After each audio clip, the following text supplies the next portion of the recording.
Zeus, what's happening? Anything is possible through sobriety. It's all about mindset. Let me show you why with sobriety, anything in life is possible. Your friend Ben here, kicking it on the Your Friend Ben channel. Be sure to like and subscribe if you're interested in this content. We'd greatly appreciate it, and it helps this channel to grow. I've been blessed in my life by being able to meet some of society's most successful people. Some of them true geniuses in the sense that they have the ability to understand how things work from beginning to end and take actions and apply those experiences to those constants in life to make great products and services. I've also known people who have this same level of understanding, but who lack the experience in their life of being truly sober to manifest those very good ideas into reality. There are also a great number of Christians out there that would be fantastic evangelists, but to be an evangelist is a pure thing. You have to be a living, breathing example of what you evangelize about. Let me relate to you a story from a highway rest stop in New Mexico. I'd been driving for the entire day, and it was now dark in the evening. I decided to press on as much as I could and pulled into a rest area about 10 p.m. with my dogs and our trailer to sleep in the camper. As I'd seen across this country many times at highway rest areas, they are packed with people living in their cars. It's sad, but at the same time, these people work and they're saving money and they're trying their best to get ahead, so I can't knock them. On this night, a man and a woman pulled up alongside our RV in a little car. The woman covered herself in a blanket and went to sleep. The man, barely a man at that, in his early 30s at best, his face worn and permanently showing the scars of a battle with addiction, left the vehicle for the stalls. At this point, I began to cook my dogs their dinner outside of the RV. The man approached us with a friendly conversation. He was noting how cute the dogs were. I always appreciate a compliment, but I gave him a warning. They look cute, but the little girl has hair on her teeth. I began to ask him about the reasons he'd been living in his car with this woman. He told me about the crazy scenarios leading to this, and I really don't see a point in repeating them here, except to mention the part about his living with people who were on drugs, specifically methamphetamine, and how he'd found himself trying meth and was now trying to get away from it. I asked him what he was doing to get away from it, and he said he was becoming more religious. I interrupted and told him I thought the proper term would be spiritual, but I'm happy that he's looking to God for help. He explained to me his faith, and he does have faith, just not enough in my opinion. What he said next is the thing I said I see that upsets me from Christians with great potential. And he has great potential, but he's failing to set an example.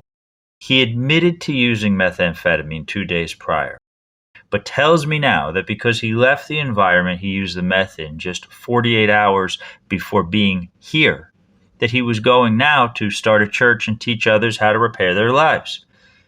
This while he's in the infantile stages, at best, of repairing his own life. This disturbs me because you have to do more than just set an example. You have to be that example in the flesh, like Jesus came to us in the flesh.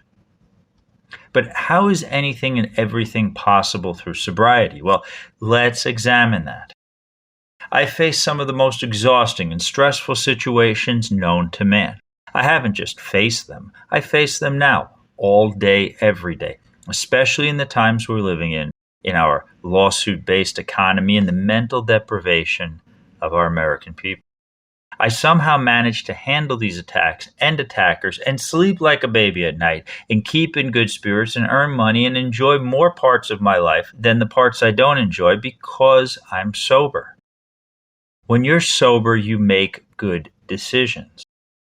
I made the decision long ago that I'd not do anything I didn't like doing, and if I had to do certain things I did not necessarily like or care for, as we all do, that I would do them only if I could find something about them that I loved.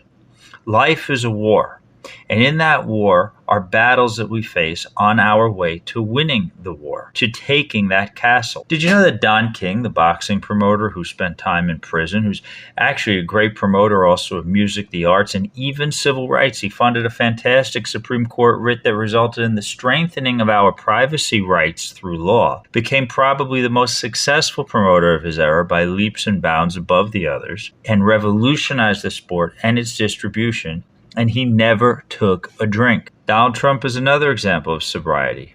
I'm not saying he's a holy man by any means, and also I never lay claim that I'm a holier than thou art person myself, because I'm not. What I'm speaking on is his business accomplishments, and he's another person who never touches alcohol or drugs. And look at the situation he's dealing with now. If a solution to that is possible, and it may not be for him, he is nevertheless managing his own life and defending himself very well, given the extremely stressful circumstances. People who are successful understand the necessity of having control over their minds. Minds and emotion go one and the same. People who lose their minds usually lose their minds out of frustration.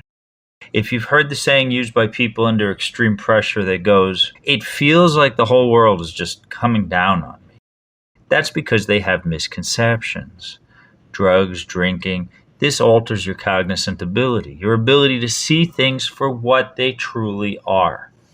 The truth is, the whole world really doesn't give a damn about you, so they're not surrounding you. They don't even care what you're doing in majority. And that may not be a nice thing to say, but that's reality, hardcore reality. The reason for this incorrect thought that you're being surrounded is because you can't do the things necessary to maintain calm and collect yourself. You're frustrated by your own inability to jump up on stepping stones and cross bridges and put that water underneath those bridges. Narcotics, alcohol, and drugs slows you down and prevents you from doing the things you need to do to make it through life's everyday challenges. Afterward, not meeting those challenges makes you frustrated, and that frustration turns to despair or even anger, sometimes both. Now you've slipped up. But the truth is, the people surrounding you are asking the question, what's wrong with this person? What's wrong with you? That doesn't mean that they give a damn either. It's just that your addiction is obvious to everybody but you. They say, what happened that this person with so much potential, so much intelligence, so much ability is not able now to show up on time for work, or return phone calls, or complete a school assignment, or do the littlest things that they say they're going to do? Again, this is not caring about you. It's being concerned that your bad behavior is affecting what they want from you for their lives in almost every instance. Now, when you get rid of your addictions, these basic things like reading a book and writing a report about it, like showing up for work on time with a smile on your face, a smile because the job provides you what you need right now in this moment, opportunity, when you make an appointment and come through. Now, except for true emergencies that are defined as acts of God, because really those are, except for those true emergencies that are forgivable, these quote-unquote challenges now as sober people just become things that we do. And they're easy, wheezy peasy, lemon squeezy, and we do them, and do them damn well, all day long. And we should also be doing them in stride because it enhances us and our lives. Remember, it's easy. It's easier to be sober than it is to be an addict. I've seen people who are sober. Heck, I've done it myself, who work three jobs, who work 18 hours a day and say, it's easy, wheezy peasy, lemon squeezy. It is easy. Life is easy when you're sober, and anything is possible. Remember, most people wake up about 7 a.m., they take a shower, they kick the cat on the way out the door, curse the traffic, arrive late for work, they go and hide from their bosses and their customers, they head to lunch, they try to do just one little thing about the middle of the workday and try to get out early and go home and watch TV. On the weekends, they go around and look at things. That's it. Their lives are about hiding and window shopping. This is your competition. And if you can't do this one simple thing, being sober, then for you there is one simple conclusion. You will wind up just like them. The choice is yours. Sobriety makes everything easy because it makes everything possible. Take any great invention. It all begins with a hypothesis. A man asked himself if it was possible to control electricity. Nikola Tesla. He asked himself, will this work? The Wright brothers asked themselves, can we make a flying machine that goes up in the air when it wants and lands safely, the airplane? They asked themselves, will this work? Their hypotheses were formed through clear thoughts, and they arrived at the conclusion of, yes, this will work in every great effort they undertook. Henry Ford hypothesized that an automobile in every garage would change the country and give us a definite advantage in business and quality of life.